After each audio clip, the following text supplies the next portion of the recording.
Hi. Okay. We're at stage 7, the last of the 7 stages of ego awareness and ego maturity.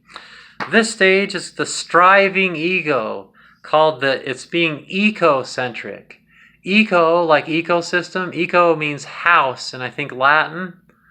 So it means the house, which is the earth, the house, which is the galaxy or the universe, the things are housed in things, ecocentric. So this one, you finally have matured out past humanity. You're not, stage 6 was being human centric. Now you're ecocentric. You can see that you start caring about animals and trees, you know, death and killing, killing, not death, but killing becomes disturbing to you. You start wanting to be vegan or vegetarian. You don't want to see animals or plants or gnats or roaches or rats. You don't.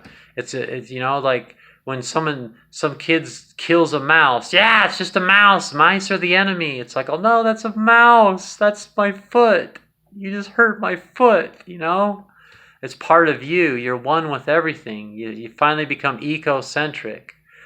So a person at this stage, the sky's the limit. Once you've reached ego maturity to stage 7, now you're enlightened. Now you're the Buddha, and now you go back to birth again, because like all the stages are with you, but now you've got it all through awareness. So you're a baby, but you're not like a baby that hasn't gone through the motions of all these lessons and maturity and maturing processes like the Buddha. So you're like a baby adult. You're one with everything. You know nothing, and see how that works. So this one, you realize that life's a spiral. You start thinking the more spiritual concepts. You definitely know that when you die, you don't go to heaven or hell.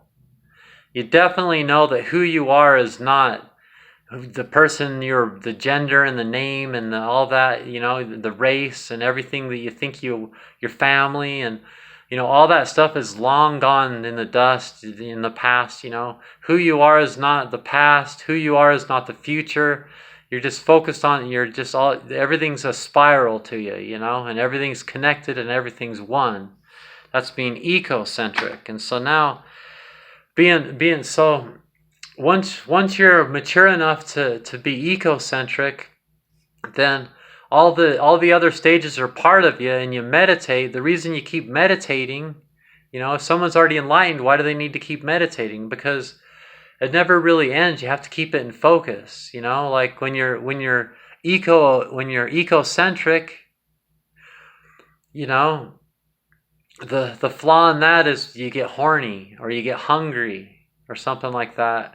And you can get so horny or so hungry or so in need of a self-image thing or a degree or one of those things from the lower stages that you start losing your ecocentricity and you start going back into one of them. So you need to always be meditating and breathing and becoming one with your breath and silencing the chatter and having, breaking it down to the pure level of having a good conversation with your holy guardian angel, and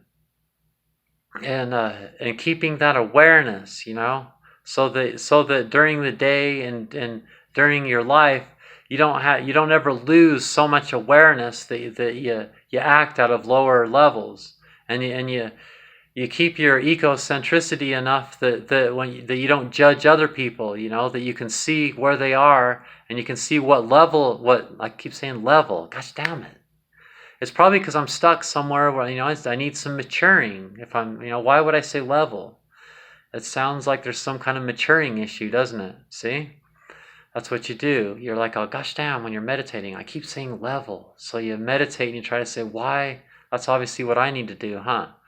Like, what, Angie, why do you keep calling it a level? It must be because I'm stuck at this, because I can reach level 7, and I think it's so cool that I think that I'm better than other people. Shame on me. Stop doing that. So these are the 7 levels of ego. I just did it again. See, I'm stuck at that level. I'm stuck at level 7 in a bad way. It's 7 supposed to be, infinity and beyond, I need to stop doing that. It's a stage, and we're all at different stages, and nobody's better than anyone else, and we're all one.